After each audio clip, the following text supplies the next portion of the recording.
புகழ் தந்து காப்பவனாம் காற்றும் மழையும் கதிரவனும் காற்றும் மழையும் கதிரவனும் ஆற்றும் பணிகளெல்லாம் அவன் செய்யலாம். அந்த வல்லோன் இறைவனை நாம் வணங்கிடுவோம்.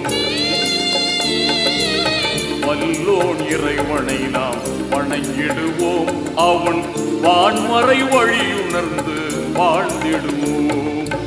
எல்லா புகழும் இறைவனுக்கு.